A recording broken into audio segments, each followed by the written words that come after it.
On a cold March evening in 1970, a woman walked out of the McKinley Hotel in Canton, Ohio, carrying nothing more than a quiet promise to return. Her name was Charlotte Estella, mother of four, exhausted, resilient, and seen for the very last time stepping into the night beside the man she trusted. Hours later, he came back alone. She didn't. No witnesses, no struggle, no trace. Just silence. And in that silence, an entire life vanished as though erased by unseen hands. For decades, her children searched for answers buried beneath conflicting stories, missing reports, forgotten bars, and a single question that still claws at this case half a century later.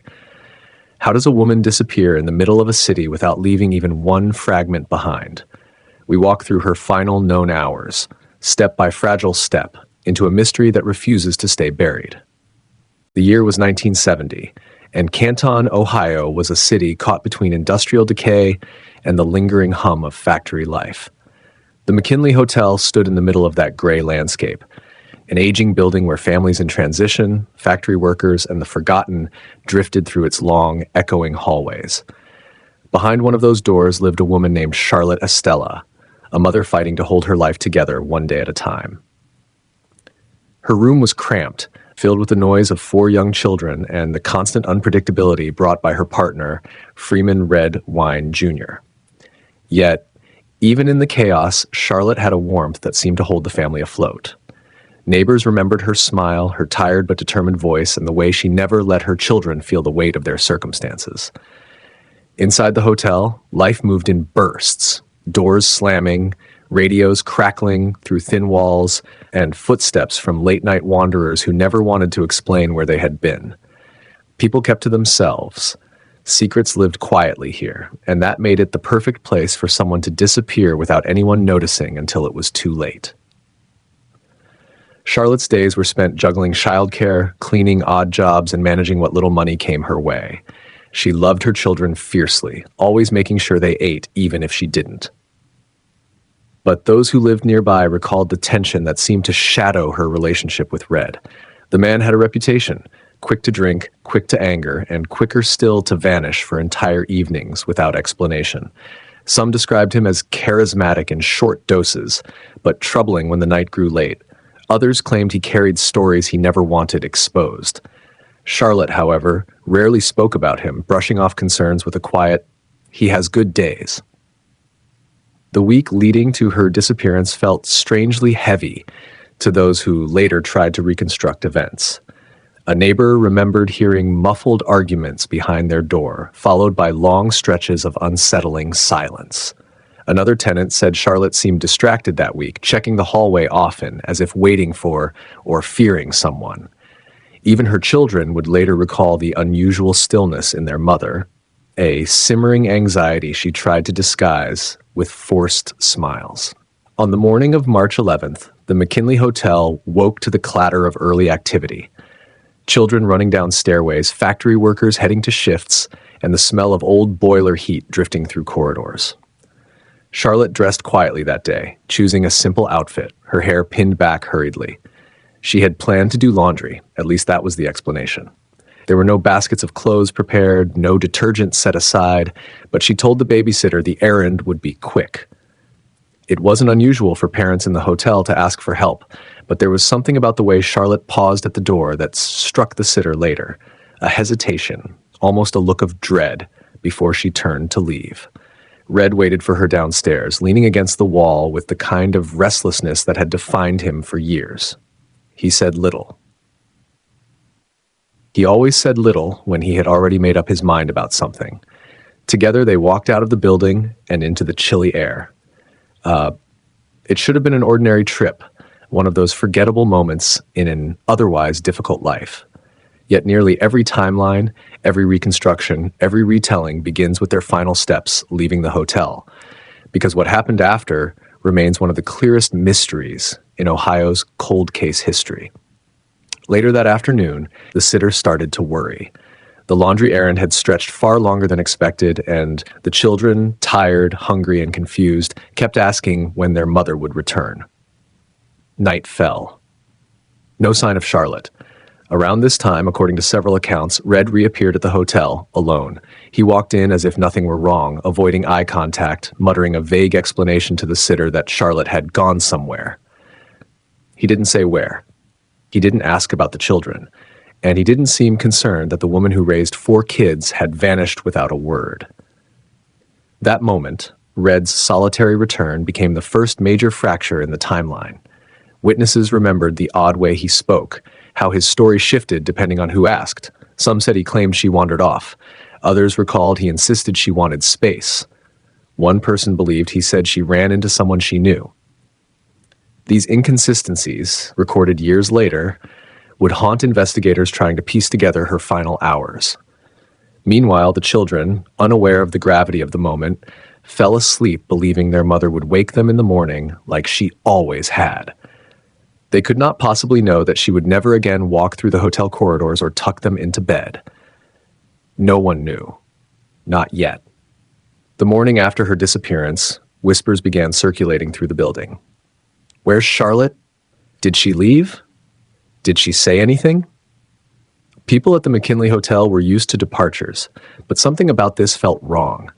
A woman like Charlotte, reliable, protective, anchored to her children, wouldn't simply walk away.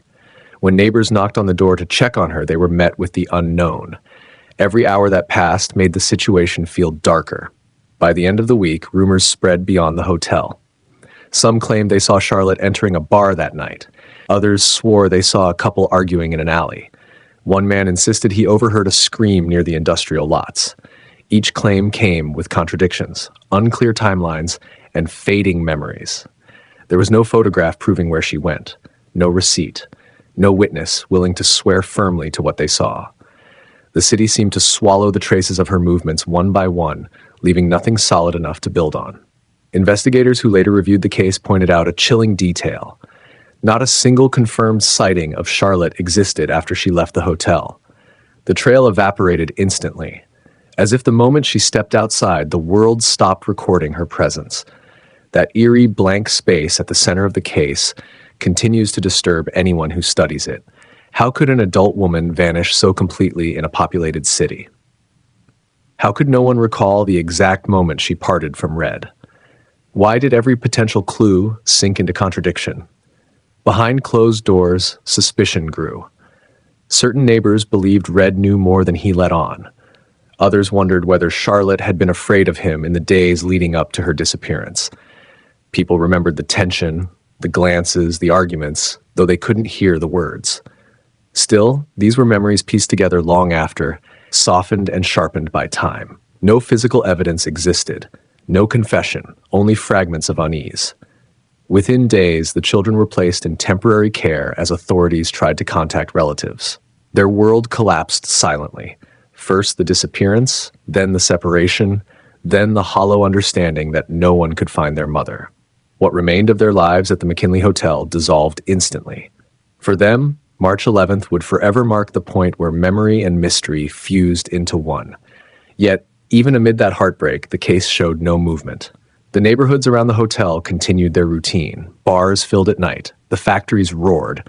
Life didn't pause for Charlotte. And that was perhaps the most haunting detail of all, how a disappearance could slip into the background so quickly. But time would prove otherwise.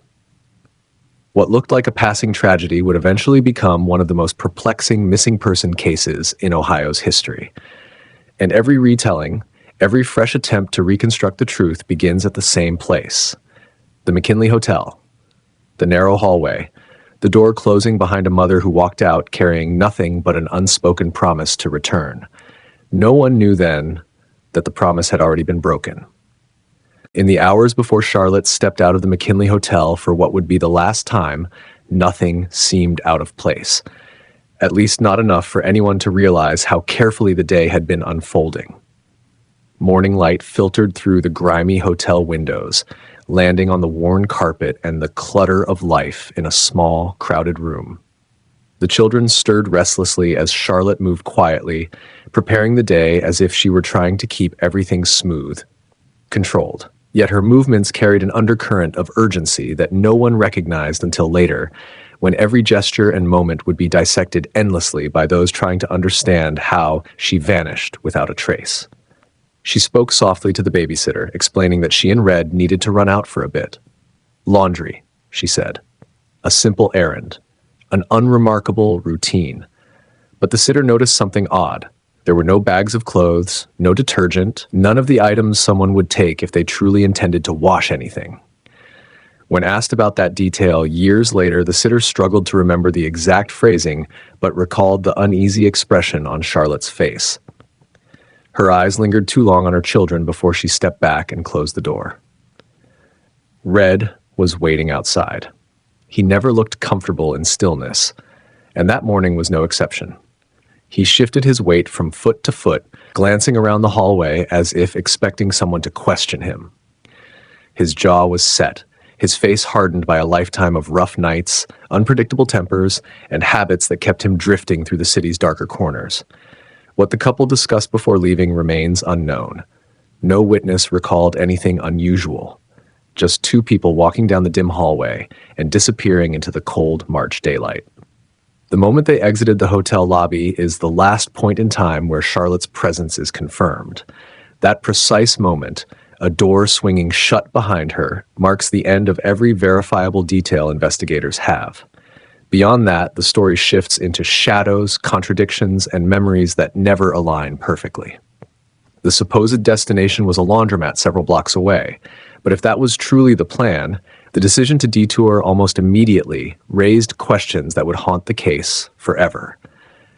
Instead of heading toward the laundry facility, the couple walked in the opposite direction, toward Court Avenue, an area lined with taverns, small shops, and the kind of establishments that opened early because certain patrons required a drink long before noon. The first unusual stop was a bar. Not a well-lit, friendly place, but a narrow room with peeling wallpaper, low ceilings, and a bartender who remembered faces far better than names. According to him, Red walked in with a woman that matched Charlotte's description. They sat together, quiet at first, nursing small drinks.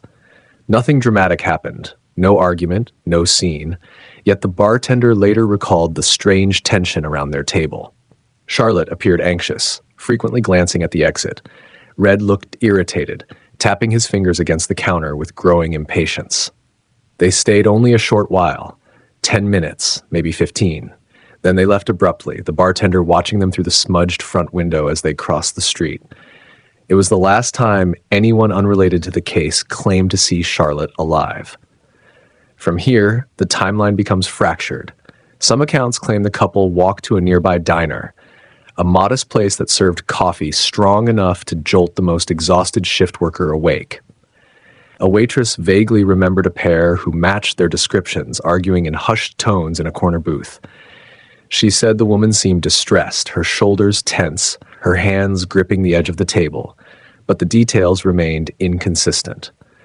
The waitress wasn't entirely certain of the date, and her memory, recalled years later, blurred with similar moments involving other couples in conflict. Still, the very possibility that Charlotte and Red had a heated exchange added a new layer of unease to the story. What were they discussing? Why the erratic stops, the bar, then the cafe, if they were simply out to do laundry? Investigators would later suggest that the laundry trip may not have been intended at all. Instead, they believed it served as a cover story, a convenient explanation given to the babysitter to avoid questions. But for what? A private conversation? A confrontation? Something more sinister? As the day progressed, the city carried on with its usual rhythm. Cars rumbled through the downtown streets, workers moved between shifts, and no one noticed how a woman was slipping further away from the world with each passing minute. Red and Charlotte left the diner if they were ever there at all, and from that point forward, the trail dissolves completely. Like a tape suddenly cut off. No more sightings, no more witnesses, nothing. The absence of evidence became the most chilling part of the story. A woman of average height, well known at the hotel, with 4 children waiting for her, disappeared in broad daylight inside a populated city. Not a single passerby remembered seeing her after that window of time. Not a single business captured her presence. And in 1970, with no surveillance cameras and little public awareness of missing person procedures, the opportunity for details to simply evaporate was far greater than it is today. Several theories emerged later from those trying to reconstruct the day. Some believed the couple continued walking, eventually moving into quieter industrial areas where fewer eyes would be watching. Others speculated that Charlotte split away from Red, upset or frightened, intending to return home later, only to encounter danger from someone else entirely. Still others wondered whether Red might have returned to the hotel alone far sooner than originally remembered, leaving a gap in time unaccounted for. But the most unsettling theory was the simplest. Something irreversible happened not long after they left the cafe. And if something did happen, it happened without any witnesses, at least none who were willing to come forward. Red's return to the McKinley Hotel that afternoon only deepened the mystery.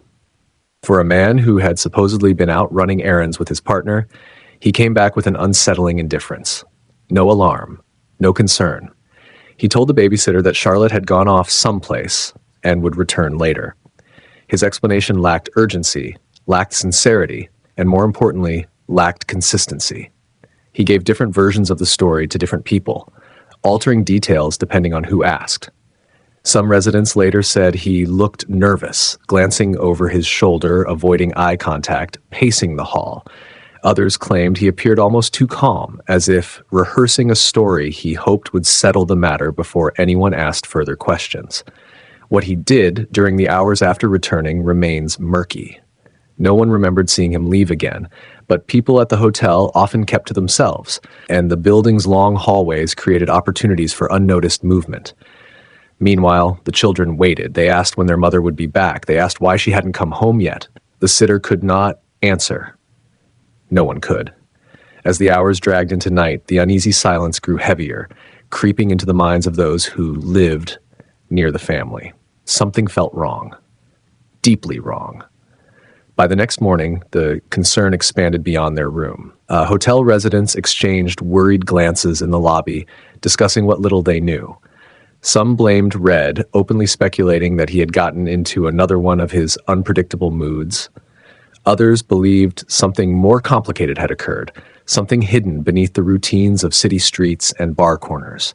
Investigators would later try to rebuild those hours, drawing lines between confirmed sightings, possible sightings, and pure speculation. The timeline resembled a puzzle with half the pieces missing. The more they pressed, the more contradictions they found. Memories clashed. Witnesses hesitated. Certain details changed depending on whom they were told to. And Red, central to the timeline, never provided a stable account. In cold cases, the window of opportunity for clear answers narrows rapidly. Memories fade, evidence decays, people move, age, or die. In Charlotte's case, that window slammed shut almost immediately. Whatever happened during that last errand, planned or improvised, became a sealed chapter, impossible to decode completely. Years later, detectives studying the case would remark on how the simplest moments often carried the darkest secrets. A mother walking out for laundry, a man trailing behind her, a city oblivious to the tragedy unfolding step by step, and an entire family waiting for a door that would never open again. The man they called Red did not stand out at first glance. In the dim glow of barroom neon or the dusty aisles of the hardware store where he used to pick up odd supplies, Freeman Red Wine Jr. looked like any other middle-aged man trying to disappear into the routine of small-town life. His red-tinted beard gave him a rustic charm. His calm, measured voice suggested a man who had spent decades resisting the urge to raise his tone. But beneath that quiet exterior lay a life threaded with secrets, some whispered in back rooms, some buried under years of silence, and some that investigators would later describe only as unsettling. Red was the kind of man who seemed to know everyone while revealing nothing about himself. Neighbors recalled that he could greet you by name, ask about your children, and even remember your dog's birthday. Yet, no one could say with certainty where he worked, who he spent his nights with, or where he disappeared to on weekends. People assumed he was harmless, maybe private, maybe shy. But after the winter of 1987, when his name surfaced in connection with a disappearance that rocked the county, those old casual assumptions began to feel like warnings unnoticed.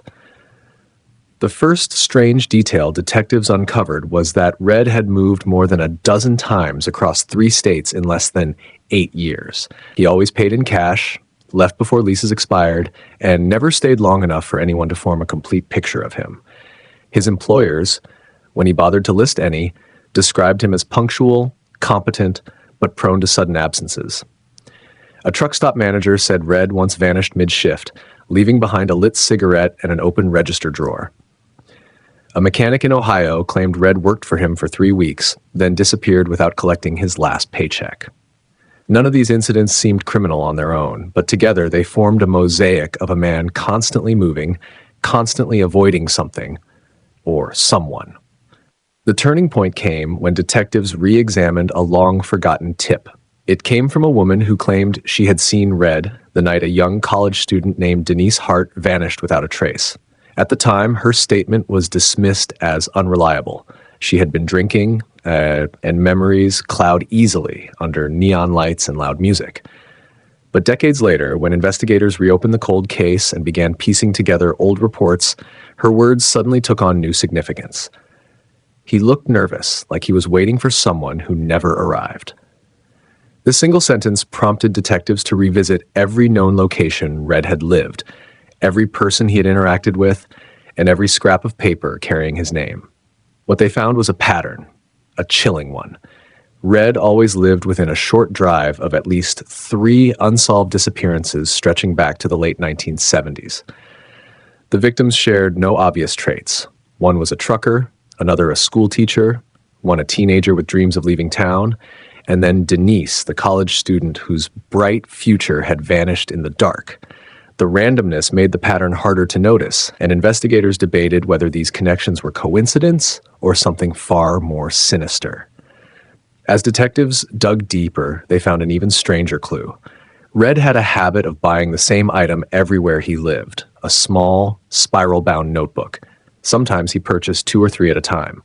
The notebooks he left behind contained nothing but dates, cryptic initials, and odd markings that looked like a mixture of tally marks and crude maps. No full sentences, no explanations, no context. A forensic handwriting analyst described the entries as controlled, deliberate, and not meant for anyone but himself. One detective, after weeks of trying to decipher the symbols, grew so frustrated that he admitted either he was tracking something or someone. The sense of unease deepened when they traced Red's family background. Freeman Wines Sr., his father, had been a strict, emotionally distant man with a history of violence. Court records revealed minor assaults, bar fights, and one disturbing accusation that never made it to trial. When Red was 14, his mother left the household under circumstances that were never fully explained. Her family insisted she would never have abandoned her son, yet no missing person report was ever filed. The official story was that she ran away, but whispers around town suggested something darker.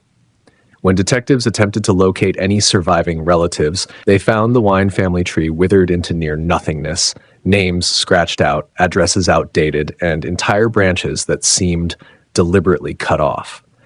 Red's coworkers recalled that he often spoke about survival skills, tracking, trapping, moving silently through woods at night, as if these were ordinary hobbies. One recalled an unnerving moment when Red claimed he could erase a trail so clean a bloodhound would walk right past it. Another remembered seeing a hunting knife in Red's truck, sharpened to a mirror finish. Red claimed he used it for fishing, but the blade had no signs of wear, no scratches, no water stains, only meticulous maintenance. Still, for all these oddities, no one had ever accused Red of a crime. Not officially. Not until investigators found the storage unit. It was discovered by accident. A late payment notice triggered an automatic auction process. Inside the unit, tucked behind boxes of old clothes and rusted tools, detectives found a locked metal trunk. When they forced it open, the contents stopped them cold. Inside were 7 spiral notebooks, identical to the ones found in his old apartments. But these notebooks were different. They were filled from cover to cover. There were detailed entries, sketches of locations, descriptions of people, and timestamps that matched the nights. Several victims disappeared. Some entries ended abruptly, as if he had been interrupted mid-thought. The handwriting in these later notebooks grew more erratic, the letters more angular, the pressure heavier, as though the man writing them was coming undone. Even more disturbing were the objects hidden beneath the notebooks. Scraps of fabric, a broken watch, a woman's earring, and a faded photograph of Denise Hart with a number written on the back.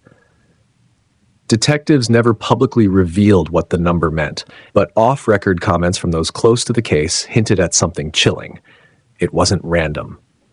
When investigators finally located Red in a small cabin on the outskirts of Pine Hollow, they approached with caution. The cabin was cluttered with maps pinned to the walls, strings connecting locations across multiple counties. The kitchen table was covered with newspaper clippings, most of them about missing persons.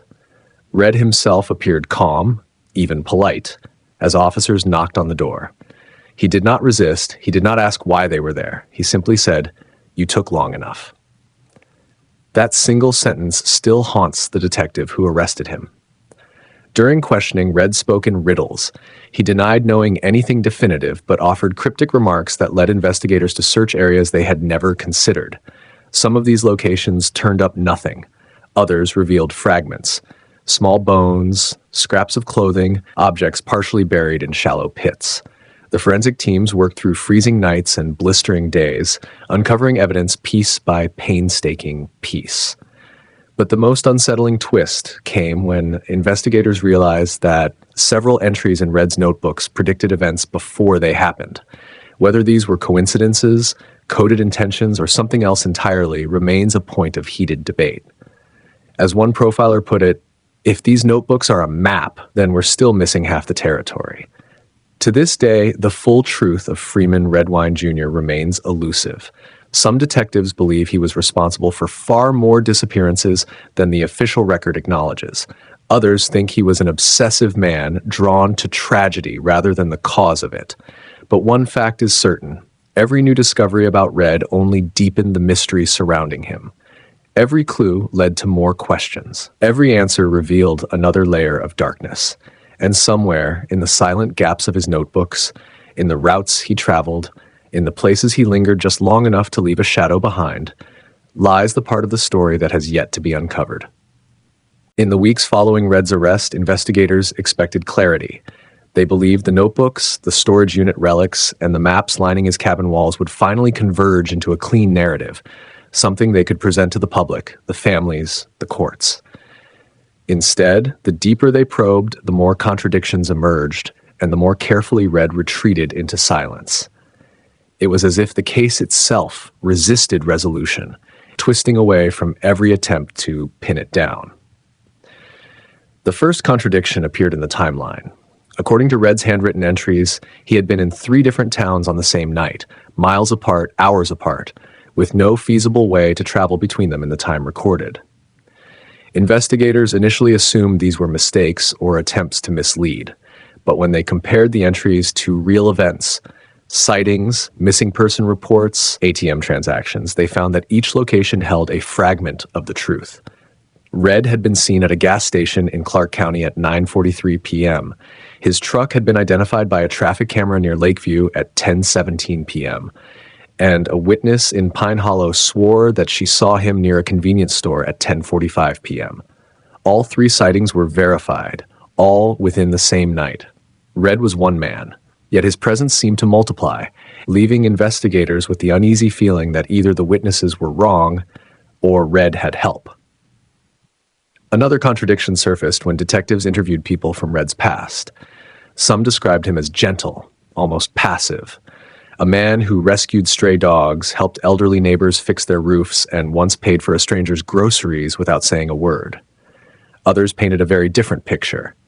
A man who erupted into sudden rage, who vanished for days without explanation, who returned with mud on his boots and a distant, unfocused stare.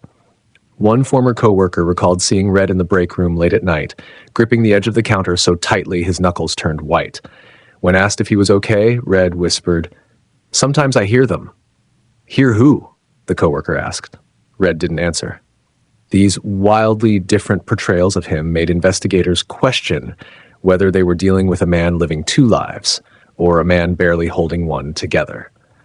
As detectives sifted through interviews, the silence from Red himself became its own form of noise.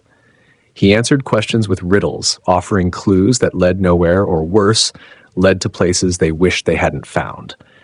When asked about Denise Hart, he stared at the interrogation room wall and said, "She wasn't looking for me. She just walked into someone else's storm." When pressed for details, he smiled faintly, as if amused by the confusion he was sowing. But Red wasn't the only source of contradictions. His family history, already muddled, grew more tangled the deeper investigators went. Records showed that his mother had vanished when he was 14, but hospital logs revealed she had been admitted for injuries only 2 months before. Police reports from that time mentioned a domestic disturbance at the Wine residence, yet no charges were filed. Even stranger, an old neighbor claimed she had seen Red's mother alive years after her supposed disappearance, standing in the backyard of a house 2 counties away, hanging laundry, looking thinner but unmistakably herself. When detectives went to investigate the address, they found the house empty, its last occupant deceased for decades. Layer by layer, the story around Red grew unstable, full of holes and distortions. Every time they thought they understood him, the ground shifted under their feet. One of the investigation's most baffling discoveries came from the cabin itself. A team photographing the interior noticed something strange about the maps pinned on Red's walls. Each map had faint pencil marks that formed a pattern, but the pattern only made sense when the maps were laid out side by side. When assembled, the marks created the outline of a shape, a winding, jagged line crossing county borders, towns, and stretches of uninhabited forest. A forensic cartographer later examined the layout and determined the pattern matched an old, nearly forgotten motor route from the late 1960s, a route associated with a string of disappearances long attributed to transient criminals or accidents. But Red hadn't been old enough to commit those crimes. Someone else had traveled that route before him, someone he might have been following. This discovery raised a chilling question. Had Red been the architect of the crimes, or just a shadow chasing another shadow? The contradictions mounted further when investigators analyzed the notebooks found in his storage unit. The earlier ones were precise and structured, times, initials, coordinates, but the later entries became frantic, looping across pages like the frantic scribbles of someone losing control. A digital forensics expert discovered that some symbols reappeared across multiple notebooks, though their meaning remained indecipherable. One pattern in particular caught the team's attention, a symbol resembling a pair of interlocking circles. It appeared over 20 times, often near entries tied to known disappearances. When shown the symbol during questioning, Red leaned back and smiled. "You'll figure it out," he said. "You always do, right before it's too late." He refused to elaborate. Investigators also found something puzzling among the notebooks, a list of names of people who had never gone missing, never died under mysterious circumstances, and had no known connection to Red. Some were teenagers, others elderly, some living in towns far away. When detectives interviewed them, they were stunned. Every person on the list remembered brief encounters with a red-bearded man at some point in their lives. Some remembered a simple greeting, others a peculiar comment, others a passing glance that lingered a moment too long. Why had Red recorded their names? Was he tracking potential targets or documenting something else entirely? Meanwhile, forensic teams combing through the surrounding woods discovered shallow pits, dozens of them, dug but empty. No bodies, no objects, no signs of struggle. Just holes. As if someone had been practicing burial sites, or testing locations, or preparing for something that never came. This discovery sent shockwaves through the team, leaving them uncertain whether they had interrupted a long-planned final act or stumbled upon remnants of an old one. Despite the mounting evidence, the biggest contradiction remained Red's demeanor. He was neither arrogant nor frightened during interrogations. He spoke with a calmness that felt rehearsed, almost intentional. When detectives asked why he recorded dates that aligned with missing person cases, he shrugged and said, "Patterns interest me." When they asked why his cabin walls were covered with maps of places tied to disappearances, he replied, "The world is full of empty spaces. Some of them just happen to overlap." At times, he seemed to hint that he knew more than he was letting on. Other times, he spoke as if he were only a witness to someone else's deeds. And in the rare moments when detectives thought they were getting close to a breakthrough, Red would fall into long, impenetrable silence, staring at his cuffed hands with an expression no one could decipher. One of the most unsettling moments occurred during a late-night interview. A detective placed in front of Red a photograph taken from the storage trunk, the faded image of Denise Hart with the number scrawled on the back.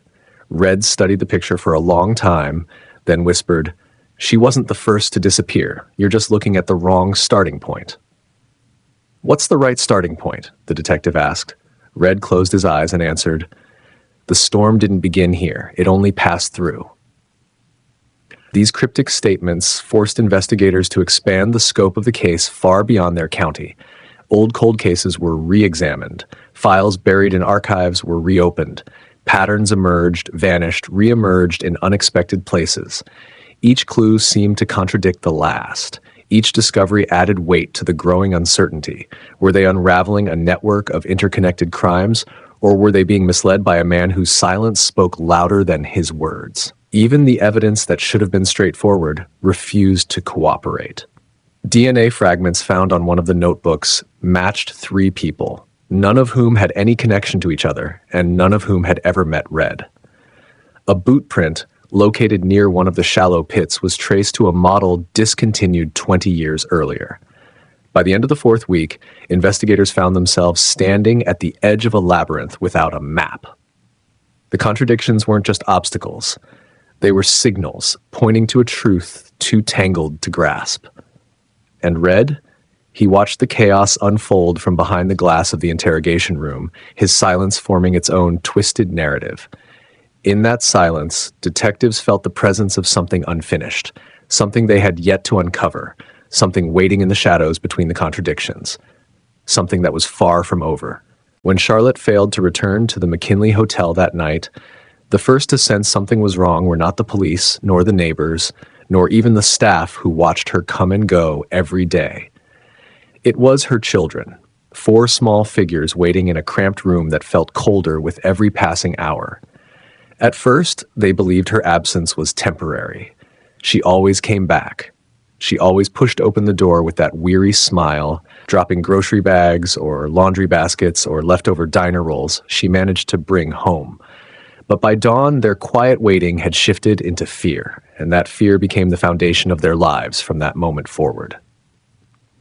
Kay, the oldest, was 13. In the dim morning light, she sat at the edge of the bed, her feet not quite touching the floor, listening for footsteps that never came.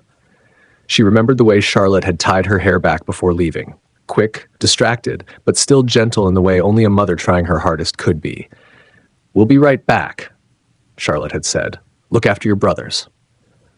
But morning came, then noon, then dusk again, and the promise she had made dissolved into the stale air of the hotel hallway. As the hours stretched, the children began to replay the night before in their minds.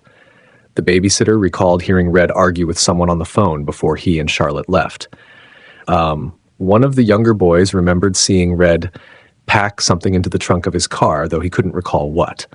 A neighbor swore she heard a woman's voice, sharp, frightened, echoing from the parking lot after midnight, though she couldn't identify who it belonged to. These fragments would later become the backbone of a story investigators struggled to piece together. But for the children, they were simply impressions burned into young minds too unprepared to process them. It didn't take long for hotel staff to intervene. By the 2nd day, whispers spread among the guests. By the 3rd, police were notified. And by the end of the week, the children found themselves sitting in stiff chairs at social services, answering gentles that felt like traps, their voices small and uncertain. They were separated into different rooms, handed paper cups of water, and asked to repeat their mother's last words, her habits, her fears. But trauma made their memories slippery. Details collided, overlapped, vanished. Some said Red had been drinking. Others insisted he had been calm. One thought he heard the sound of a car door slam after the couple left. Another remembered seeing Charlotte look back over her shoulder with an expression she couldn't interpret. Social workers described the children as unusually quiet. They didn't cry. They didn't ask where their mother was. They only asked when they could go home, not realizing that home no longer existed. Within a month, they were placed in foster care, first together, then separately as space became limited. Each placement chipped away at the fragile unity they had held onto. Kay tried to be the anchor, writing letters to her siblings even when she didn't know where they had been moved. Sometimes the letters never reached them. Sometimes they arrived months late. One younger brother began stuttering. The other grew withdrawn, drawing strange patterns in the margins of his notebooks, repeating the same loops of lines over and over again.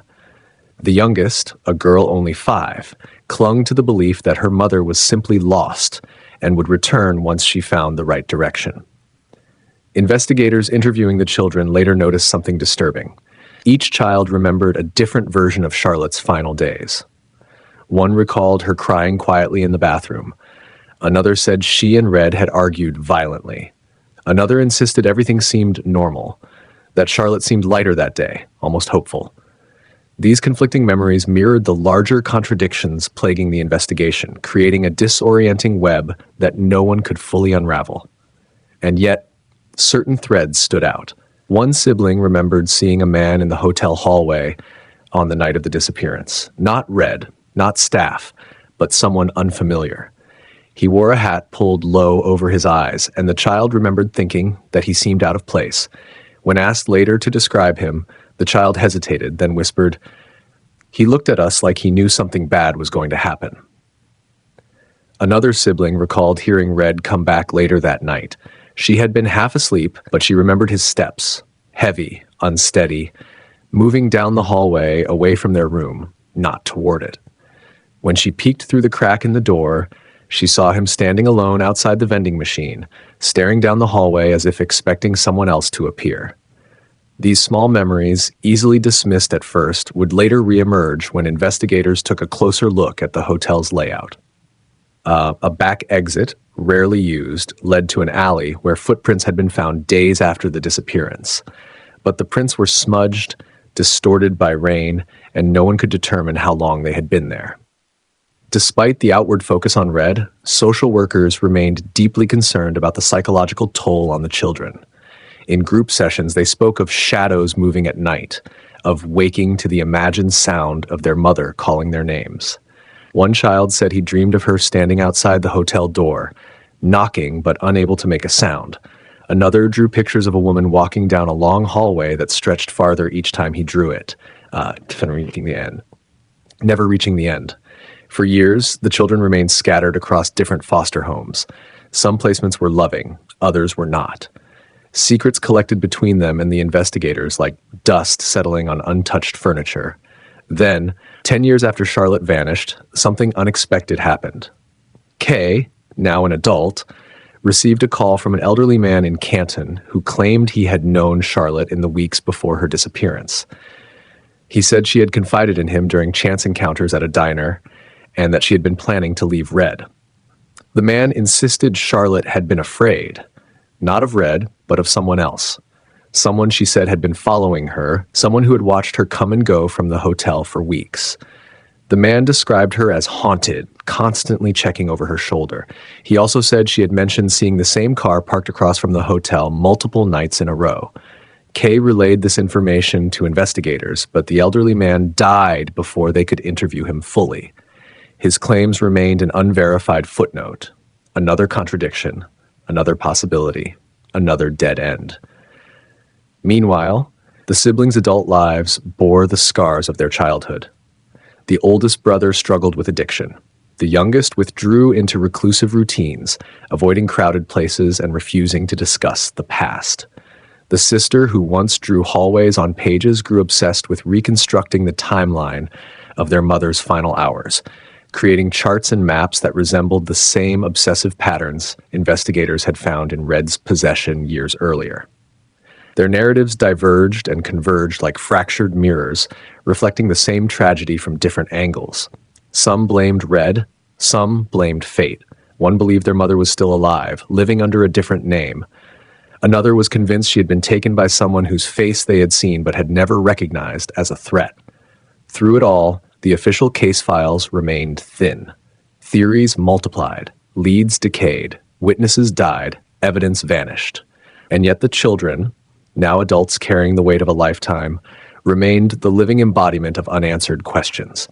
They were the voices echoing through the cold corridors of a mystery that refused to close. Each memory they held was a piece of the puzzle, some sharp, some warped, some missing entirely. They were not just the ones left behind. They were the only ones who had been there when the story began. And they were the only ones who still believed someone, somewhere, knew how it ended. The file had been sitting on a high shelf in the records room for so long that the paper inside had fused slightly from humidity. The edges were yellowed, the cover buckled, the metal prongs rusted enough that they snapped when an archivist finally attempted to open it. For decades, the file had been mislabeled, misfiled, misplaced, anything except properly examined. It was nothing more than a thin, unremarkable folder among thousands of others, but inside it lay the kind of fragments that could upend an entire investigation if anyone had noticed them when they still mattered. The file's rediscovery happened by accident. A young clerk tasked with digitizing old paper archives had tugged the folder free and watched a cascade of dust fall onto her shoes. She flipped it open, expecting traffic citations or expired building permits. Instead, she found a handwritten note clipped to the top. "Do not process. Return to detectives." No name, no date, no signature. And beneath that, a small stack of documents that seemed to have been assembled in haste. Pages torn from notebooks, scraps of lined paper containing partial statements, and a grainy photograph that looked as though it had been taken from a distance with trembling hands. When investigators first saw the folder's contents, they felt the same chill that runs down a person's spine when a door, thought to be locked, creaks open on its own. The first item was a police report dated 2 days after Charlotte vanished. It detailed a call from an anonymous woman claiming she had witnessed something behind the McKinley Hotel on the night of the disappearance. The caller reported seeing a car parked with its headlights off, a woman struggling with someone near the alley, and a man with a red beard standing nearby. But the report had never been followed up. No identifying information, no callbacks. The note attached at the bottom simply read, "Caller unreliable, possibly intoxicated." Except the file revealed something the original investigators had missed. The call was made twice. The second call had been transferred to a detective's desk, but the recording of it had gone missing. The next item was even more unsettling. An unsigned letter addressed to the Canton Police Department, postmarked 3 weeks after the disappearance. The handwriting was shaky, the ink smeared, but the message was legible enough. "You are looking at the wrong man. She left because she was afraid. You won't understand the truth until you open the door they told you to ignore." No name, no return address.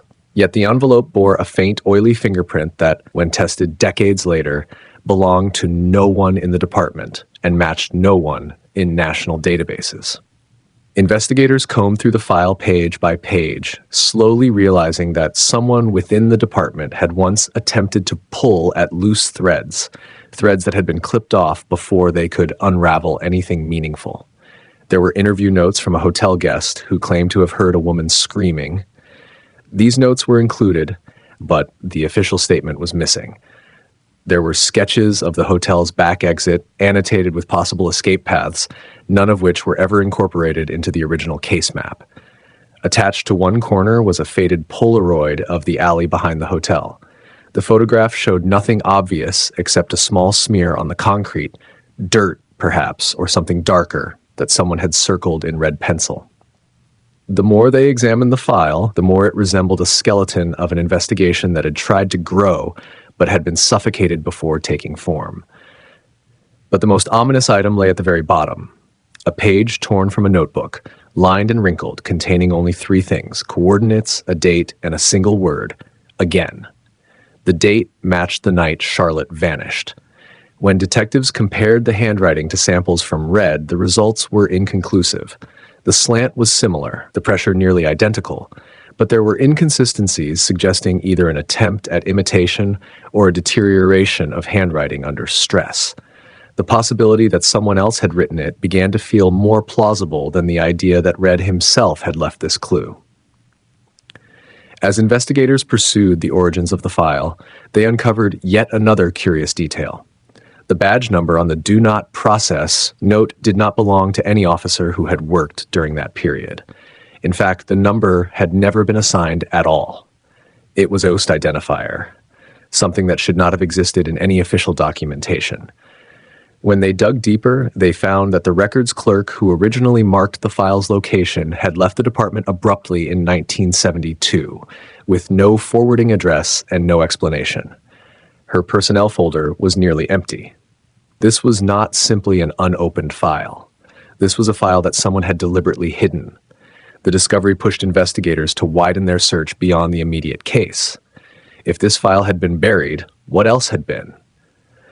Over the next weeks, they uncovered another anomaly, a second case file from the same era, containing notes from an officer who had written repeatedly about parallel incidents, disappearances with patterns similar to Charlotte's.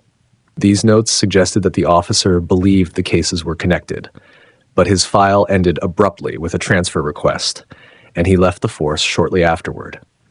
No resignations were documented. He simply vanished from the department roster without explanation.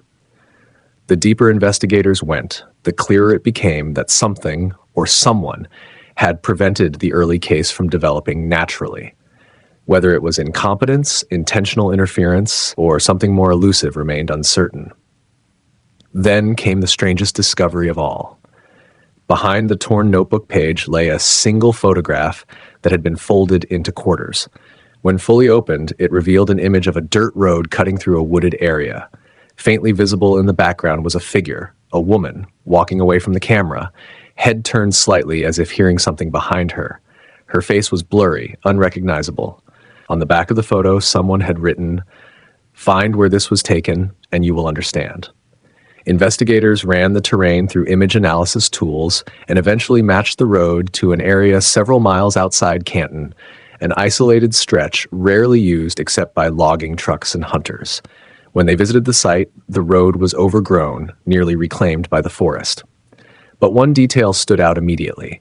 Several shallow depressions in the soil, tiniest, long covered by leaves and debris. They were old, very old, perhaps decades old, too eroded to be forensically useful, but their shape and arrangement bore a haunting resemblance to the empty pits found years later in the cabin connected to Red. Coincidence, investigators thought at first, but as the evidence mounted, coincidence became harder to believe. The unopened case file had not only resurrected forgotten testimony, it had exposed the thin line between what investigators knew and what they had been meant to know. Why had the file been hidden? Who had removed key reports? Who had written the anonymous letter? And who had taken the photograph of the woman in the woods? Most alarming of all, was the figure in the photograph Charlotte or someone else entirely? Answers remained out of reach. But one thing had become clear. The story investigators thought they knew was only the surface of a far larger, far more complex mystery. A mystery that had been quietly pulsing beneath the official narrative for decades. And with the reopening of this single forgotten file, that pulse had begun to quicken again. In the weeks that followed the discovery of the abandoned car, investigators found themselves drowning in a maze of whispers. Some hopeful, others deliberately misleading. The town, once quiet, began to hum with speculation. People who had never spoken to the police suddenly came forward, convinced they possessed a crucial detail. Most didn't.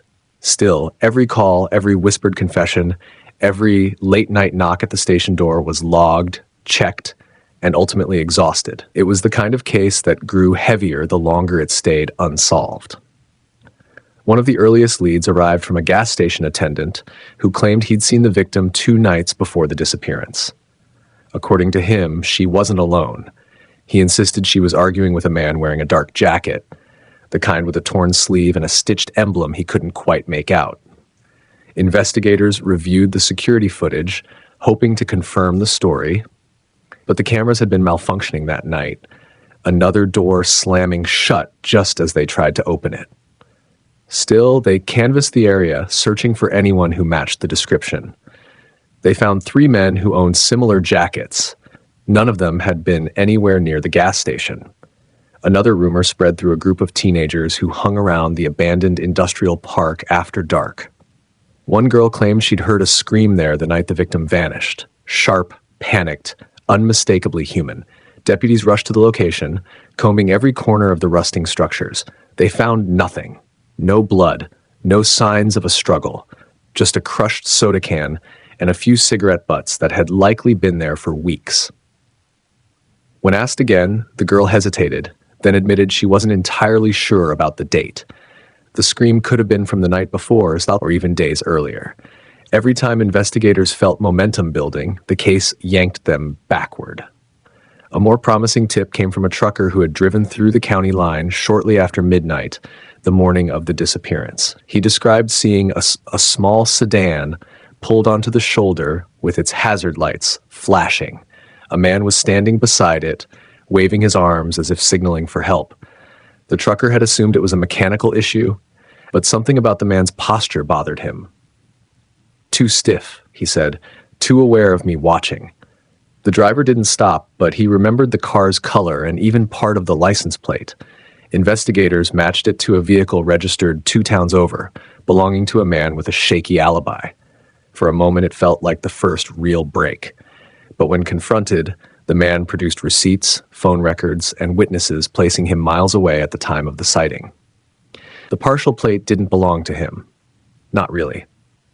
The trucker had misread the last 2 numbers. The supposed breakthrough dissolved. Undeterred, detectives pushed deeper. A woman came forward insisting she possessed information that would blow the case open. She claimed the victim had been followed for weeks by a stranger in a silver SUV. When investigators asked her to describe the driver, her story changed each time. First tall, then average height. First clean-shaven, then bearded. First white, then maybe Hispanic. She began inserting more dramatic details, hinting at shadowy organizations and secret messages only she understood. It became painfully clear that she was seeking attention, not justice. Her statements were archived, then quietly dismissed. But the most disturbing lead came from a farmer who lived off a back road seldom used except by locals. One morning, he reported finding something strange near the edge of his property, a pile of burned fabric, tangled wires, and what appeared to be melted plastic. Detectives rushed to the scene, fearing the worst. Could it be remnants of the victim's phone, clone, clothing? Evidence intentionally destroyed? The forensic team collected the debris, analyzing every charred piece. At first, the results seemed promising. Some fibers were consistent with the brand of sweater the victim was last seen wearing. But then a technician discovered that the remains were part of an old scarecrow the farmer had burned weeks earlier. The wind had scattered the ashes, making them appear fresh. Another dead end. The investigators' desks became graveyards of leads, printed emails, handwritten letters, anonymous tips scribbled on torn receipts. Each one offered a glimmer of hope that faded upon closer inspection. And yet, not every lead collapsed so easily. One afternoon, a high school teacher approached detectives with a story that made their skin prickle. She said that weeks before the disappearance, one of her students had written a disturbing essay describing a scene that mirrored the victim's case: an abandoned road, a missing woman, a struggle in the dark. The student had titled it, "What I Saw That Night." The teacher had dismissed it as creative writing, but after the news broke, she felt compelled to report it. Investigators questioned the student, a quiet boy who rarely spoke in class. His hands shook as he told them he'd made the entire story up, inspired by a movie he'd watched online. When they pressed him, why that title, why those details, he panicked and began to cry.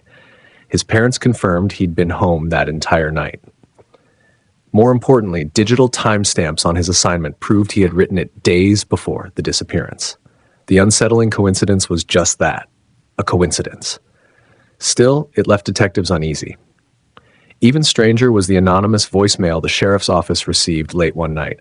The voice was distorted, mechanical, as if filtered through a cheap prepaid phone. The message was only 7 seconds long, but it made everyone who heard it stop cold. "You're looking in the wrong place." No name, no elaboration, no follow-up call. The number traced back to an unregistered SIM card purchased at a convenience store 2 counties away. Surveillance footage showed dozens of customers that day, none of whom lingered or behaved suspiciously. The lead evaporated before it even formed. As weeks turned into months, the case lost momentum. Reporters stopped calling. Volunteers stopped searching. The community that had once buzzed with theories grew silent, almost resigned. But detectives refused to close the file. Some small detail, was still missing. Then came an unexpected twist. A hiker exploring a rarely used trail near the county border stumbled upon a backpack half buried beneath fallen leaves. Inside was a water bottle, a map, and a small notebook containing scribbled entries. The handwriting was shaky, rushed. Investigators scanned each page, hoping for a clue. Most entries were mundane, a list of grocery items, a reminder to pay bills, until the final page. It contained only one sentence. "I think someone is following me." The handwriting matched the victim's. For the first time in months, detectives felt the pulse of the case surge back to life. If she had sensed danger, then the disappearance wasn't random. Someone had watched her. Someone had planned. Someone had waited. The backpack was sent to the lab. Soil samples were analyzed. Traces of pollen were collected. A single long strand of hair was lifted from the inner lining. It did not match the victim. The discovery reignited the entire investigation. New theories emerged, each more unsettling than the last. Was the stalker someone she knew, someone who had blended into the background for months, or someone passing through, invisible until the moment he struck? Detectives tried to reconstruct her final days, her movements, her interactions. They revisited old witnesses, double-checked alibis once considered airtight, and questioned people who had originally slipped under the radar. Patterns began to appear, faint but undeniable. Someone had been orbiting her life, always close, always watching, but never stepping into the light. Every new lead felt like a spark in the darkness, but each came with its own shadows. The deeper they dug, the more they realized that the case had never been cold. It had simply been hiding, waiting for someone to look in the right place. And now, finally, they were getting close. In the aftermath of the backpack's discovery, investigators found themselves staring into a landscape of possibilities, each one plausible, each one unnervingly incomplete.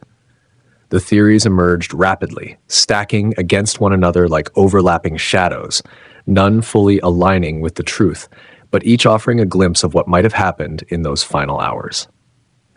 As detectives sifted through every detail, a strange pattern unfolded. The more they tried to narrow the path, the wider it became, branching into corridors that felt increasingly sinister.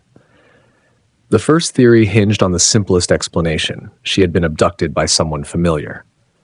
The notebook entry, "I think someone is following me," suggested not a sudden encounter, but a prolonged sense of unease. Detectives revisited everyone in her orbit, from coworkers to acquaintances, even individuals she'd met only in passing. One name resurfaced repeatedly. A quiet neighbor who had helped her carry groceries a few times. A man who rarely spoke but always seemed to be nearby when she arrived home. He denied any involvement, claiming he hardly knew her. Yet his alibi contained suspicious gaps. Phone records showed no calls during the crucial hours, and his car had been parked in a spot that allowed him a direct view into her apartment's walkway. But the more they examined him, the more the theory began to fall apart. He had no history of violence, no motive, no pattern of disturbing behavior. His digital footprint was clean. Friends described him as socially awkward, not predatory. When detectives analyzed surveillance footage from nearby businesses, they saw him at a convenience store miles away at the estimated time of her disappearance. His involvement, promising at first glance, dissolved like so many leads before it. A second theory pointed to a random offender, someone passing through the area. The region had seen transient workers come and go due to seasonal jobs, and several of them had criminal records. One in particular, a drifter who camped in wooded areas and avoided law enforcement, caught the attention of investigators. He had been spotted near the county border just days before the disappearance. Witnesses described him as agitated, muttering to himself, pacing at odd hours.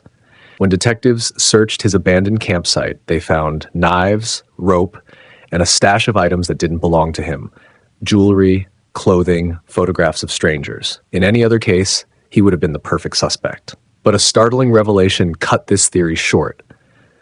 The man had been arrested in another state the night she vanished. The dates matched. He was in custody hundreds of miles away, completely removed from the timeline. The items at his campsite, though unsettling, were traced back to a series of petty thefts. He was a troubled man, certainly, but not the predator they were hunting. The third theory, the one investigators found both compelling and deeply disturbing, suggested she might have been stalked by someone completely unknown to her, a shadow figure who had studied her routines, tracked her movements, and waited for an opportunity. The backpack's location supported this possibility. It had been left along a trail she rarely visited, one she had no reason to be near unless she was forced or lured. The single strand of foreign hair inside the bag hinted at someone who had been close enough to touch her belongings. As detectives retraced her final week, subtle anomalies emerged. A car that appeared in multiple surveillance videos, a dark sedan with no identifiable plates, was caught lingering near her apartment complex, then again outside her workplace. Its presence was brief in each frame, but deliberate. Someone had been following her, someone who knew how to stay invisible. This theory gained momentum when investigators noticed something strange in the footage from a grocery store she visited the day before she disappeared. At first glance, nothing appeared unusual. Customers moving through aisles, employees stocking shelves. But frame-by-frame analysis revealed a man who appeared repeatedly in the background, always close to her aisle, always facing her direction. His face was partially obscured by a hat. He bought nothing. He exited the store seconds after she did. The footage was too grainy to identify him, and no one remembered seeing him, yet his presence was undeniable. This shadowy figure became the centerpiece of speculation, but without a name or any physical evidence tying him to the case, the theory stalled. The fourth theory was far darker. Some investigators believed she might have tried to escape someone or something and met with an accident. The notebook entry hinted at fear, not panic. Fear that grows slowly, like a creeping fog. Perhaps she sensed she was being watched and left her home that night to clear her mind, to find a moment alone. Maybe she walked into the woods voluntarily. Maybe she hid the backpack herself. But this theory cracked under scrutiny. If she had wandered off, where was the rest of her belongings? Why had no trace of her clothing, jewelry, or phone ever surfaced? Why were there no signs of an accident? And how did the foreign hair end up inside her bag? This theory, while possible, felt too neat, too convenient for a case that refused to offer anything simple. Then came one of the strangest theories proposed by an analyst from a neighboring county, that the perpetrator was someone who had interacted with the investigation directly. Someone who blended into the search parties, volunteered at community gatherings, handed out flyers, offered condolences. It wasn't unheard of for offenders to insert themselves into the search efforts, drawn back by guilty curiosity or a desire to monitor the investigation. This theory gained traction when detectives noticed that one volunteer, a man in his late 30s, had attended nearly every search, every public meeting, every vigil. He was helpful, calm, and always ready to provide supplies or assistance. But something about his eagerness began to feel rehearsed. When investigators reviewed photos taken during the early searches, they noticed him in the background of nearly every frame, sometimes looking directly at the camera, sometimes staring into the trees. When questioned, he explained it all away. He lived nearby, had flexible hours, and wanted to help. His story was plausible. But when detectives dug deeper, they found he had lived in 3 other states in the past decade, each time moving abruptly after local disappearances. Nothing had ever been proven against him, but the coincidences felt too sharp to ignore. Still, without evidence, they couldn't pursue him further. He remained a figure of unsettling possibility. As theories multiplied, a breakthrough arrived from an unexpected source. A digital forensics expert, re-examining her online activity, found a deleted draft of an unsent email. The message was short, written at 2:14 a.m. on the night before she vanished. It read, "I saw him again." There was no name, no explanation. But the timestamp changed everything. She had been awake late at night, thinking about someone specific, someone she had seen more than once, someone who terrified her enough to write the message, but not enough to send it. This revelation created a new theory. She had been targeted by someone she had tried to avoid, someone who had grown more brazen over time. Perhaps she had confronted him. Perhaps he followed her that night. Perhaps the disappearance wasn't sudden, but the culmination of weeks of fear. Yet even this theory hit a wall. Without identifying him, the trail ended exactly where it had begun, with a ghost. The final theory, whispered among the investigative team but never formally acknowledged, was that the case involved more than one person. 2 vehicles had been reported in the vicinity that night, moving slowly along the same road before disappearing into separate directions. 2 sets of footprints had been found near the river months earlier, one larger, one smaller, but erosion had made proper analysis impossible. The idea of multiple perpetrators complicated everything. It opened the door to scenarios involving abduction rings, coordinated efforts, or targeted motives that investigators didn't have the pieces to assemble. Each theory contained fragments of truth, yet none formed a complete picture. It was as if the case itself resisted closure, twisting away every time investigators reached for certainty. They had clues, they had patterns, they had shadows, but not the person who cast them. Still, one thing became clear as detectives pieced together the emerging threads. She hadn't vanished by chance. She hadn't been simply unlucky. Someone had been watching. Someone had been waiting. And that someone had ensured she would never be found easily. The theories kept shifting, competing for dominance, but all signs pointed toward a single, chilling conclusion. The disappearance was intentional. And somewhere, the person responsible was still out there, silent, patient, and perhaps even listening as investigators edged closer to the truth none of them were ready to face. The years that followed her disappearance settled over the case like layers of untouched snow, cold, silent, and deceptively peaceful. What had once been a frantic search evolved into a quiet, aching vigilance. Detectives rotated in and out of the department, new faces replacing the old, each inheriting the same thin file, the same impossible puzzle. But as time passed, something strange happened. Instead of fading, the case began to gather a kind of mythic gravity.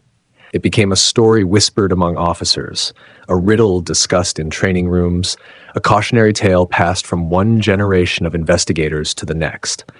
The file sat on a shelf marked pending, though everyone knew the label was a polite fiction. The leads had dried up, the evidence was minimal, and there were no new witnesses. Yet every time someone suggested closing it, a quiet unrest would sweep through the room. No one wanted to be the one to declare her gone forever.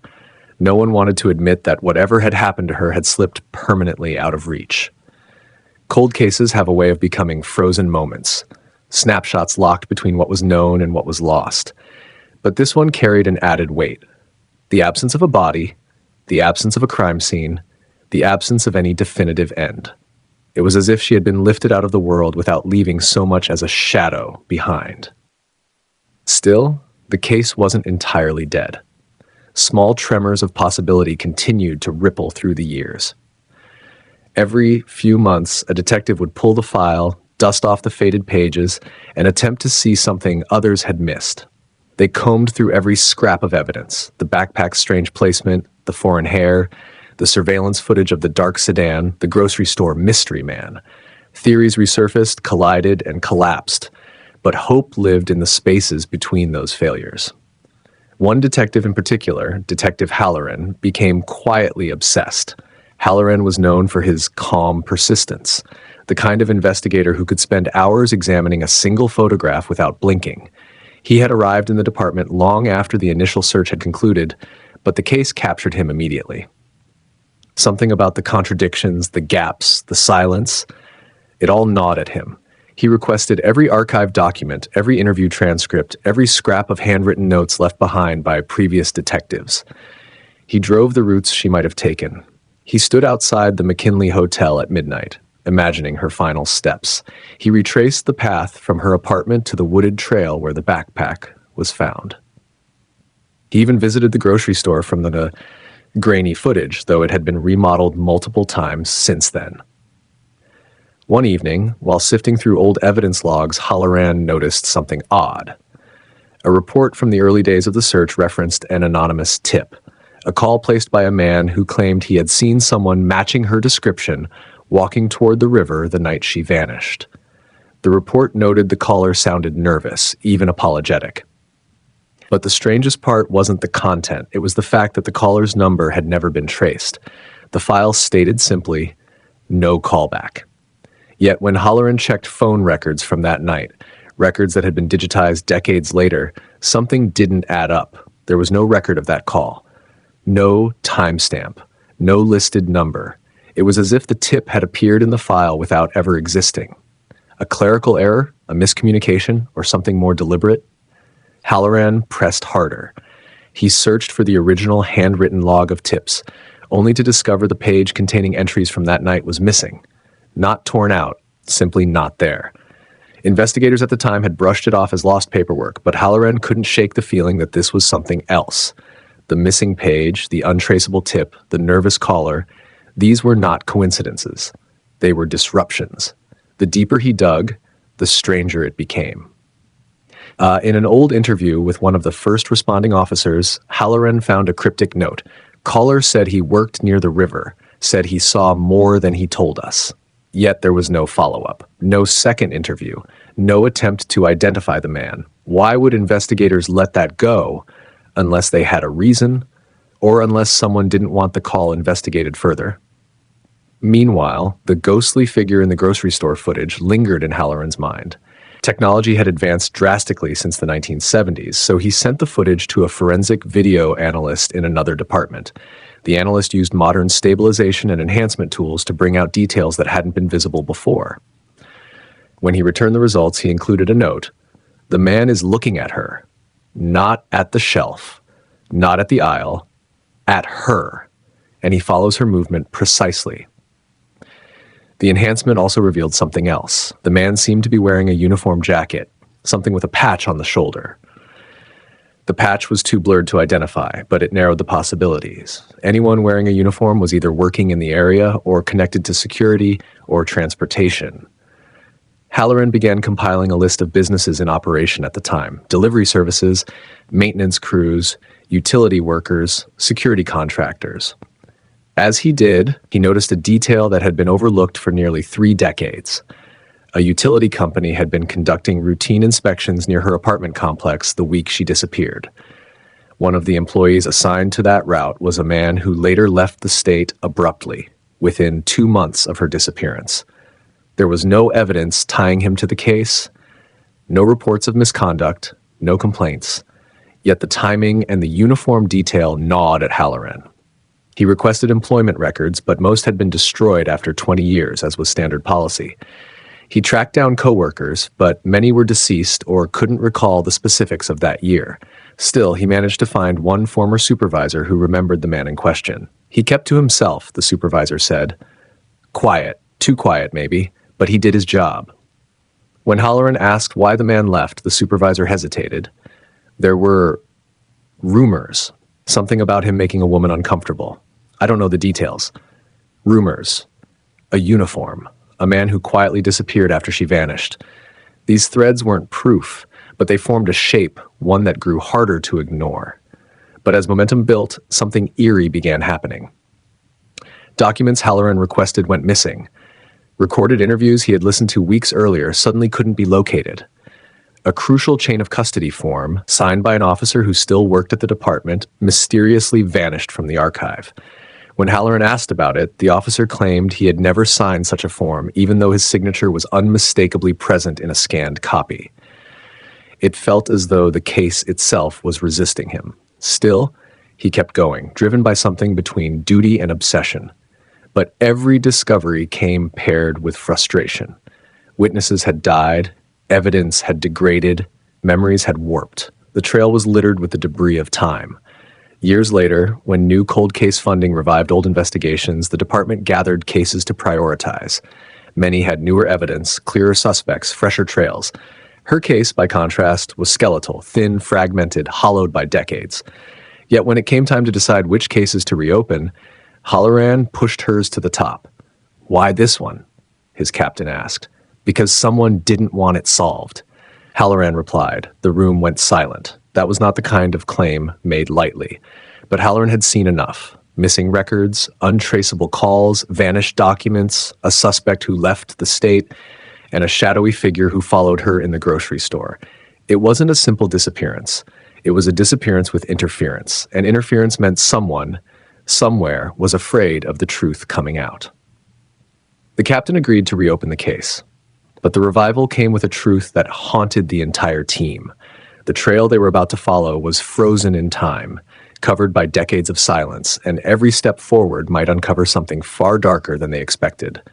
The era of the cold case had begun, and with it the realization that time doesn't always bury the truth. Sometimes it preserves it. In the final decade of his life, Freeman Red Wine moved through the world like a man forever glancing over his shoulder, though no one could ever decide whether he was haunted by guilt, fear, or simply the weight of surviving too many hard years. By the time investigators revisited the case, Red had already died, his story sealed behind silence, unreliable memories, and a trail of contradictions left scattered across 4 states. But understanding his final years became essential, because every clue from that period hinted at something buried beneath the surface, something he may have carried with him until the day he took his last breath. People who knew Red in his later years described him in conflicting ways. Some recalled a quiet old man who kept to himself, content with simple routines and cheap cigarettes. Others whispered that he drank too much, raged without warning, and seemed terrified of the dark. A few said he muttered in his sleep, names, places, fragmented sentences they couldn't make out. None of these accounts could be verified, but together they formed a portrait of a man frayed at the edges. He drifted between jobs, mechanic, handyman, janitor at a roadside motel. He never stayed anywhere long. One landlord remembered him packing his belongings in the middle of the night and leaving without notice. When asked why he was leaving, Red reportedly replied, "Some things don't stay buried." The landlord assumed he was talking about debts or old quarrels. But decades later, investigators couldn't help wondering about the double meaning. Despite the rumors, there was no documented evidence linking Red to the disappearance. No confessions, no witness placing him at a crime scene, no forensic link.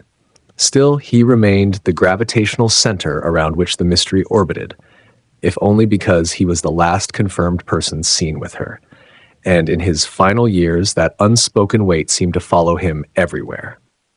In the late 1990s, Red lived in a small rented room behind a gas station on the outskirts of Athens, Ohio. The room was barely larger than a storage closet, 2 windows permanently fogged, a rusted sink, and a mattress so thin its coils could be seen through the fabric. Yet Red paid his rent on time and rarely complained. The gas station employees remembered him mostly for his routine. He bought the same cheap coffee every morning and the same off-brand cigarettes every evening. But there were odd moments, little incidents people didn't think twice about at the time. One night, after a heavy storm knocked out power in the area, Red showed up at the station drenched and shaking, insisting he needed to use their landline. The clerk recalled that Red was panicked, truly panicked, as though someone had been following him. When the clerk asked who he was calling, Red snapped, "Nobody you know," before dialing a number from memory. He spoke softly, urgently, then slammed the phone down and rushed out without paying for his coffee.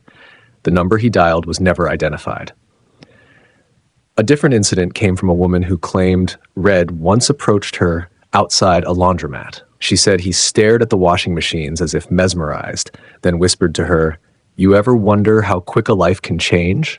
One wrong turn, one bad night." She never saw him again. Investigators later learned that during these years, Red kept a small wooden box hidden under his bed.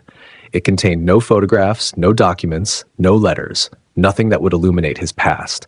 Instead, it held an odd assortment of objects: a pocket knife with a broken hinge, a receipt from a long-closed bar in Canton, a strip of faded fabric, and an outdated bus schedule. None of these items were conclusively connected to the disappearance. They could have been sentimental, random, or entirely meaningless, yet the fact that he kept them and guarded them so carefully raised questions. Neighbors spoke of nights when Red stayed awake until dawn, sitting in his doorway smoking, staring at the tree line as if expecting someone or something to emerge. Once, a neighbor overheard him muttering, "I didn't mean for any of it," though what it referred to remained unknown. Without context, without confirmation, these fragments drifted between possibility and speculation.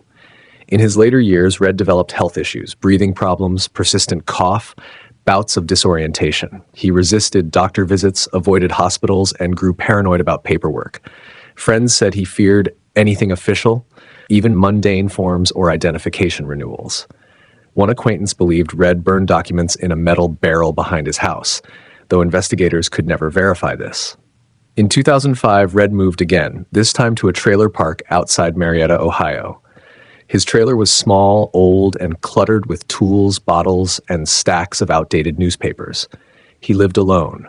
The park manager described him as a man who carried storms inside him, prone to sudden moods and long disappearances. Yet he also helped neighbors fix their cars, patch leaks, and mend fences. He wasn't universally liked, but he wasn't hated either.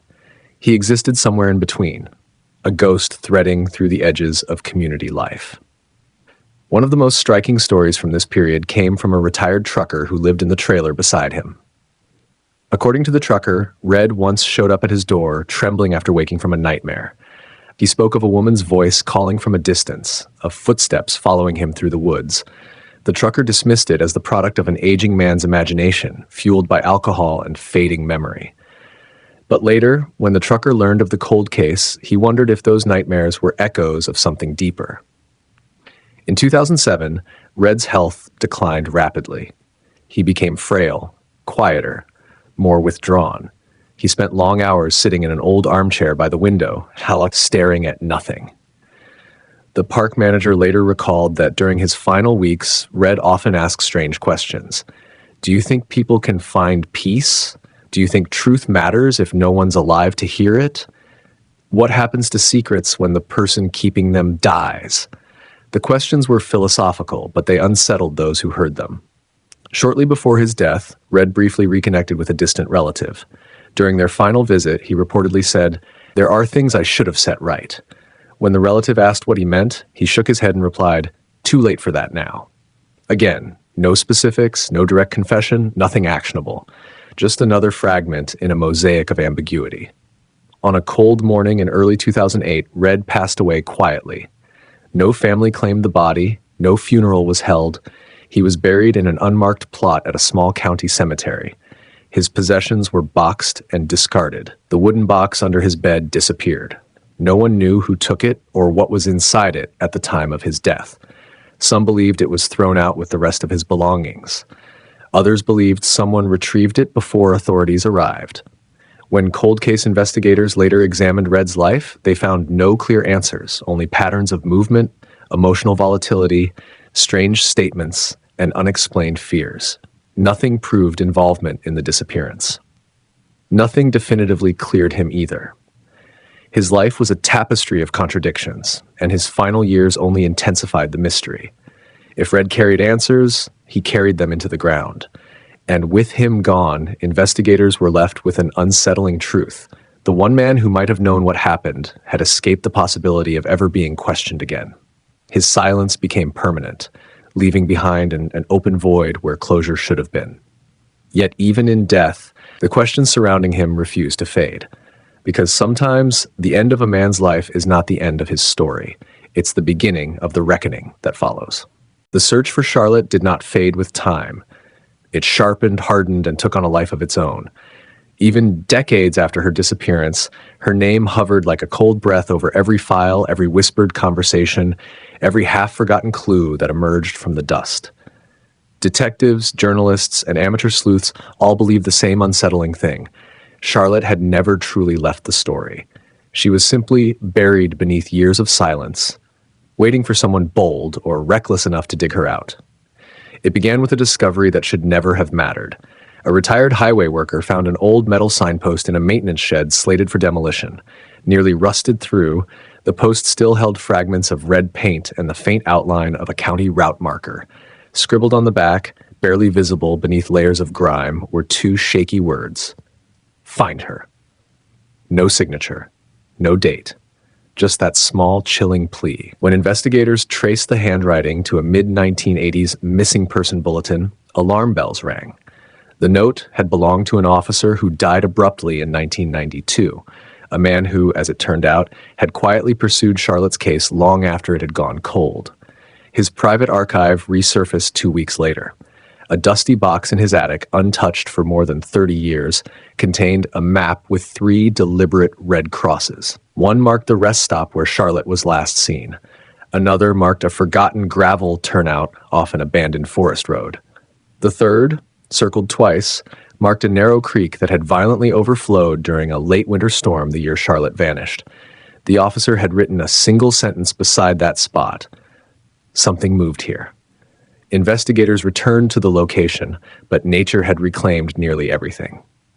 Trees leaned like crooked sentries over the water, the sound of rushing current masking any hope of hearing what the forest might whisper.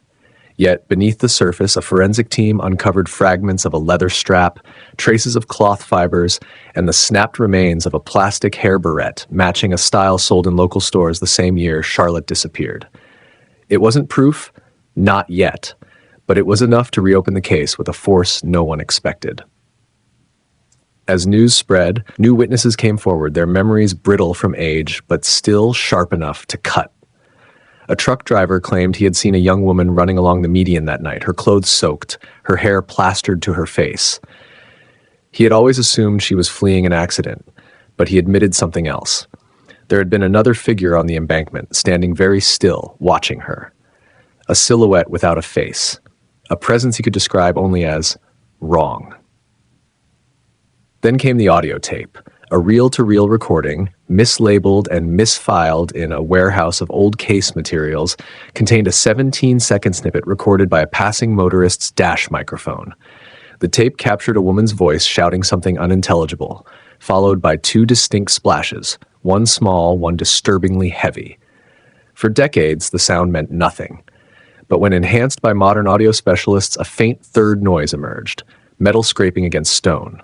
Investigators compared it with the rusted signpost discovered weeks earlier. The acoustic signatures matched. Suddenly, the story twisted in an unexpected direction. The signpost had not simply been vandalized or discarded. It had been used, possibly as a weapon. And the person who had wielded it had been close enough to the officer who left the message to frighten him into secrecy. With this revelation, the town came alive with theories. Some believed Charlotte had escaped her attacker, only to succumb to the unforgiving terrain. Others insisted she had been chased, cornered, and silenced by someone who knew the area intimately, someone who relied on the storm and the swollen creek to erase their tracks. Still others whispered the most unsettling theory of all. Charlotte had lived for hours after disappearing, long enough to leave traces no one had recognized until now. Police expanded the search along the creek using ground-penetrating radar and thermal imaging drones. Two anomalies appeared beneath the soil near the spot circled twice on the map.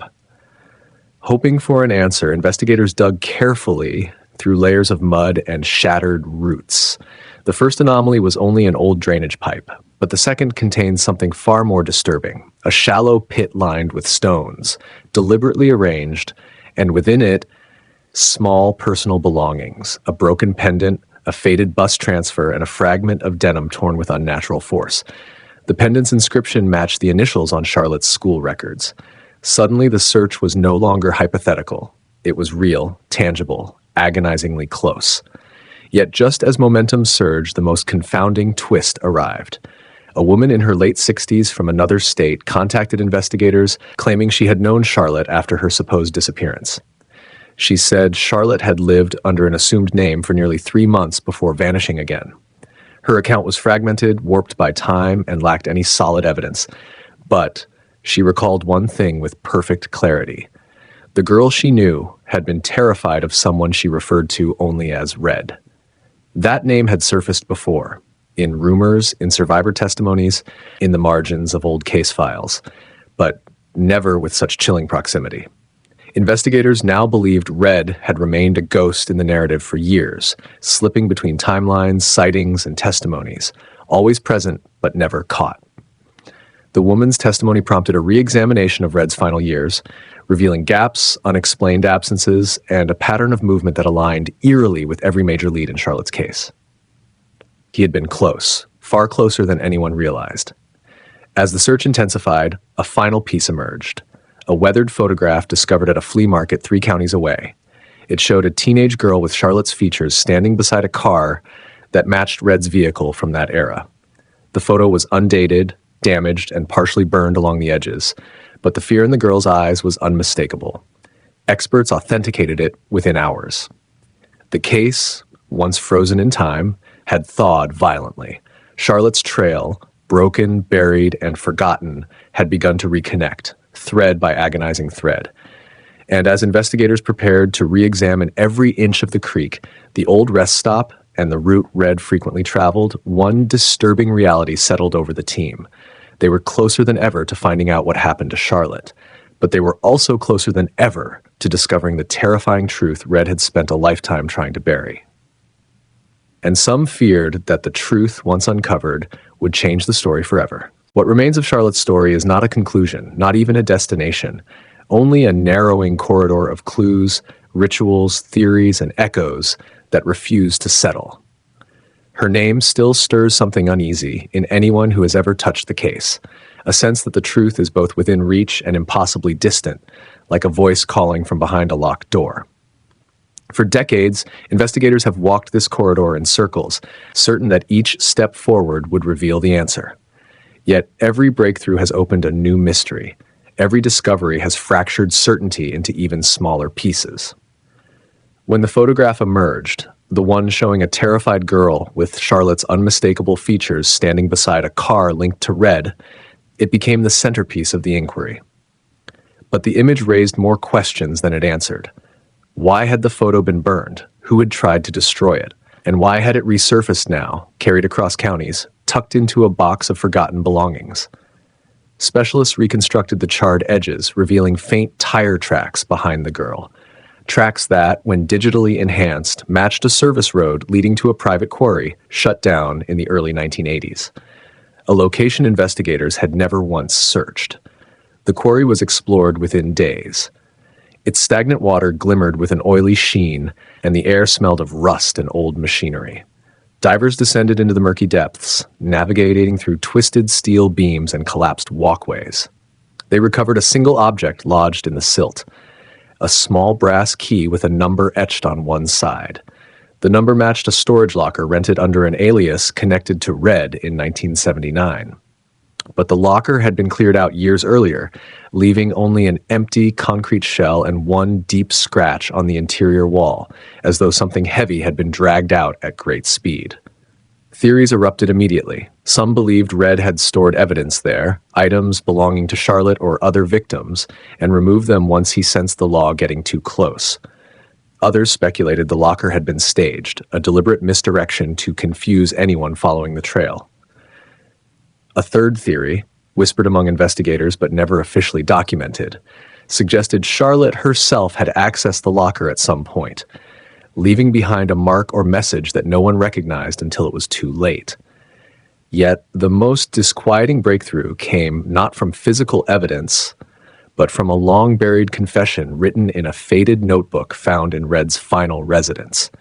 Hidden between pages of grocery lists and phone numbers was a fragment of a sentence. She knew the water would take her farther than I ever could. No context, no name, no date. But the implication was chilling enough to reignite every dormant suspicion. Was it an admission, a metaphor, a taunt? Investigators cross-referenced the note with weather reports from the night Charlotte vanished. Heavy rain had swollen the creek near the marked site, sweeping away debris at speeds capable of carrying objects miles downstream. This led to a new search zone many miles from the original crime scene, an area once overlooked due to shifting currents and unstable terrain. Cadaver dogs alerted twice near a bend in the river, but soil erosion made it impossible to excavate safely. Geologists believed that any remains, if present, may have been pulled deeper into the bank or carried even farther into marshland. The prospect was devastating. It meant Charlotte might still be there, somewhere, just beyond the reach of modern tools. And yet, the case refused to die. New witnesses continued to appear, including a woman who claimed she saw Charlotte at a roadside diner weeks after the disappearance. Her recollection was vivid, a girl with trembling hands, clutching a cup of coffee, as though afraid it might vanish. The woman remembered something else. The girl kept glancing at the window, as if expecting someone, or running from them. Investigators tracked down the diner's old visitor logs and found a partial signature smudged into the corner of a page. It wasn't Charlotte's name, at least not the one she was known by, but the handwriting bore striking similarities to letters she had written years earlier. Still, without physical evidence, it remained speculation. A haunting possibility, nothing more. Every theory pointed in a different direction. Some insisted Charlotte had survived long after the night she vanished. Others believed she had died within hours, her remains hidden or destroyed. And there were darker theories, ones that suggested a conspiracy spanning multiple counties and involving individuals who had every motive to keep Charlotte silent. But amid the uncertainty, hope remained stubborn. Charlotte's family continued searching, refusing to let her story fade. Online communities built digital maps, layering evidence, rumors, and timelines into sprawling webs of possibility. Retired detectives revisited old interviews, finding inconsistencies that had once slipped through the cracks. Even forensic technology evolved, offering tools that could potentially uncover what decades of storms and erosion had concealed. The unanswered question at the heart of the case, what truly happened to Charlotte, became both its driving force and its greatest torment. Every piece of evidence offered a window, but never a view, a glimpse, but never the whole picture.